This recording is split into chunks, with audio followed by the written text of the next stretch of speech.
오늘의 억울합니다. 지난 2월 대구의 한 스쿨존에서 교통사고가 발생했습니다. 이날 사고로 세상을 떠난 10살 정유찬 군. 아들을 잃은 고통 속에 지내고 있다는 아버지를 만났습니다.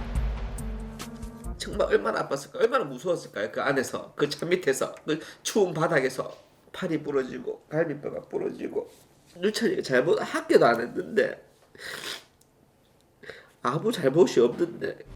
지난 2월 21일 저녁 6시경 유찬이의 사고 소식을 듣게 된 아버지. 정유찬 학생 아버님 되시죠? 다름이 아니고 유찬 학생이 사고를 좀 크게 당했어요. 당했다고요?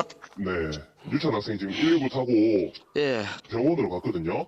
전화를 받고 병원으로 향한 아버지. 그러나 유찬이는 깨어나지 못했습니다. 분명히 눈 뜨고 있었거든요. 몸 따뜻했단 말이에요.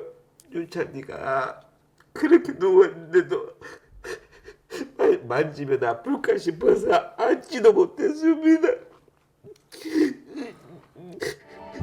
집에서 10분 정도 거리의 도로.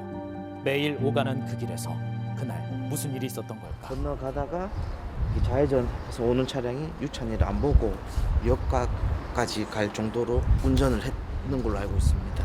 뛰었던 것도 아니고 휴대폰 본 것도 아니고 그냥 두벅두벅.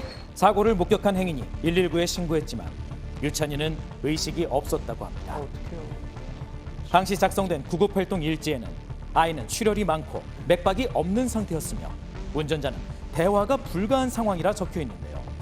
제가 듣기로는 소리만 질렀대요. 울면서 소리만 지르고 있었대요. 그게 끝이었습니다. 확인을 하고 신고를 하고. 그건 사람으로서 당연한 거잖아요. 사고 당시 시속 약 20km로 서행하고 있던 차량. 경찰 조사 결과 좌회전을 하던 차량이 걸어서 길을 건너던 유찬이를 충돌 후 지나갔다는 겁니다. 지나갔다고요? 사망 원인은 머리뼈, 좌측 손목뼈 골절과 뇌 손상, 갈비뼈 골절과 내부 장기들도 손상이라고 이 합니다. 아이에게 있어서는 머리가 제일 치명적이고요. 두개골 안쪽에 기저부가 골절이 되면서 피가 많이 나오다 보니까 그것 때문에 저혈량성 쇼크가 왔을 수가 있어요. 뇌 안에 출혈이 심하다 보니까 뇌 손상도 같이 온 거죠. 후방을 만난 이후로는 한 번도 심장이 돌아오지 않았다는 거거든요. 그러면은 그거는 이제 현장에서 거의 그냥 사망을 했다. 이렇게 보는 게 맞을 것 같아요. 가해 운전자는 유찬이를 보지 못했다고 밝히며 과실을 인정했는데요. 아버지는 운전자가 충돌 즉시 멈췄다며 유찬이의 죽음을 막을 수 있었다 말했습니다.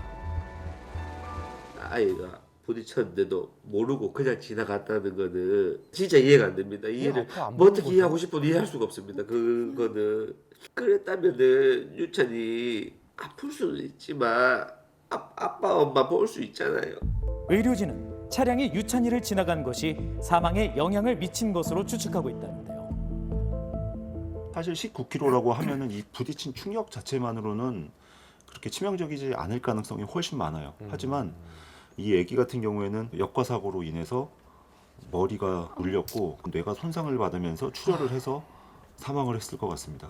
전문가는 스쿨존 교통사고는 일반 도로교통법이 아닌 특가법을 적용해 가중처벌된다고 말합니다. 어린이 보호구역 내 사고는 제한속도 준수에도 안전운전 의무를 위반하면 특가법에 따라서 민식이법에 따라 가중처벌까지 받습니다. 또 사망까지 하면 무기징역형 또는 3년에서 30년의 징역형으로 살인죄와 거의 비슷한 형으로 무거운 처벌받습니다.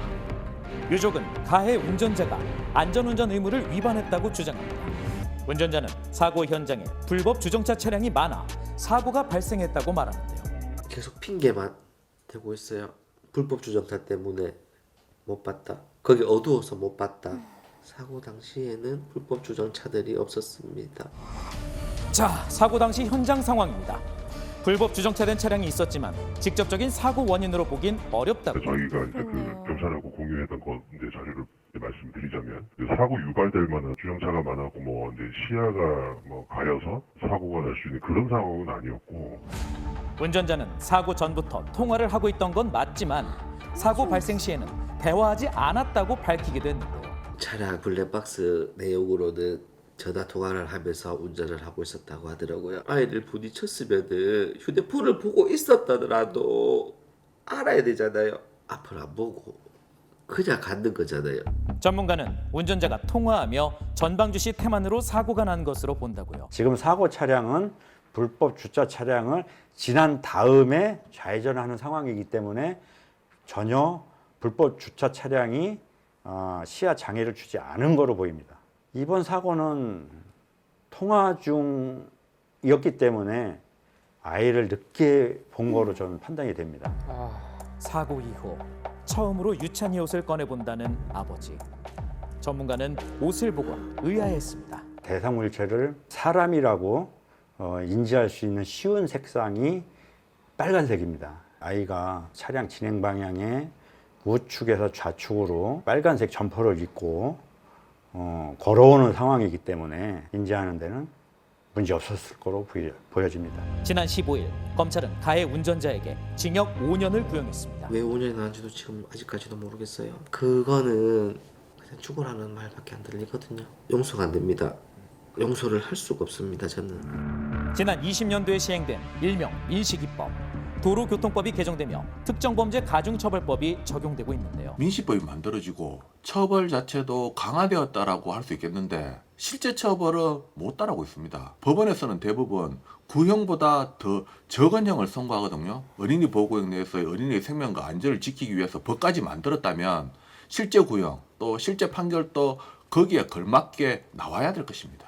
지난 23년까지 스쿨존 교통사고는 2006건, 이 중 안전운전 의무 위반 사고가 3건 중 1건꼴입니다. 사망사고가 발생하고 나서야 뒤늦게 안전시설물이 보강됐습니다. 도로의 안전시설물이 제대로 관리되지 않았던 사고 현장. 인도와 도로를 분리할 안전장치가 미흡한데요. 지난 주말 찾은 현장엔 뒤늦게 설치된 차단봉 등 시설물이 있었습니다.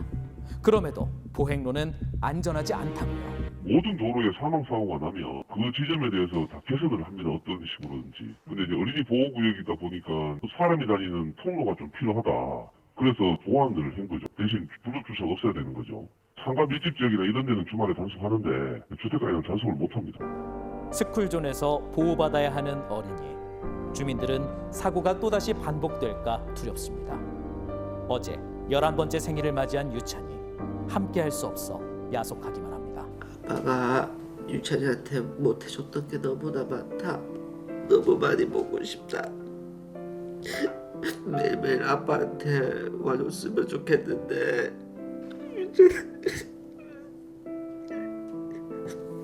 아빠 진짜 많이 사랑해. 또다시 발생한 어린이 보호구역 내 교통사고. 위험한 도로 위. 오늘도 아이들의 안전은 지켜지지 못하고 있습니다.